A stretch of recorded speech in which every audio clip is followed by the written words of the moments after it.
ડભોઈ પોસ્ટે વિસ્તારમાં જમાદાર અલ્પેશભાઈ પેટ્રોલિંગમાં હતા તે દરમિયાન પીઆઈને મળેલ બાતમી આધારે તાલુકાના ધરમપુરી ગામના બસ સ્ટેશન પાસે એક ઈસમ ચાઇનીઝ દોરીના બોકસ લઈને ઊભો હોય જે બાતમી આધારે નજીકમાંથી બે પંચોના માણસો બોલાવી ઉપરોક્ત બાતમી હકીકતથી વાકેફ કરી સદરી જગ્યાએ જતા એક ઈસમ બે પ્લાસ્ટિકની કોથળીથી વીંટાળેલ બોક્સની નજીક ઊભો હોય જેથી તેને પંચો રૂબરૂ નામઠામ પૂછતા તેને પોતાનું નામ યોગેશકુમાર દિનેશભાઈ પાટણવાડિયા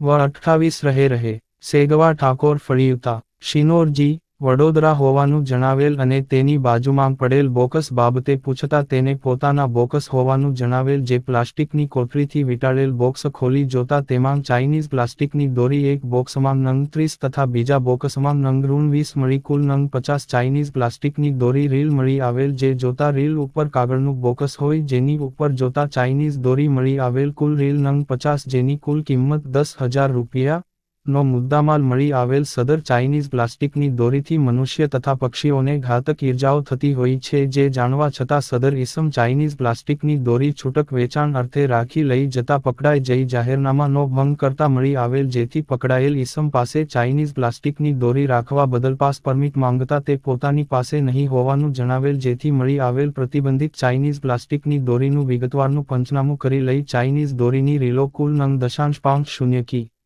10,000 રૂપિયાની ગણી વેચાણ અર્થે લઈ જતા પકડાઈ ગયેલ હોય જેથી તેના વિરુદ્ધ બી.એન.એસ. કલમ 223 મુજબ ગુનો દાખલ કરી ડભોઈ શહેર તાલુકામાં કેટલાક વેપારીઓ આગામી આવતી ઉત્તરાયણ પર્વ પ્રસંગે માનવજીવન માટે ઘાતક ચાઇનીઝ દોરીનું વેચાણ કરવા કેટલાક વ્યાપારીઓ શહેર તાલુકાના આજુબાજુ ગામોમાં ભારે મકાનો રાખી માલ ઉતારેલો હોવાનો reporter Afzal Razak ખત્રીજી PK news Dabhoi.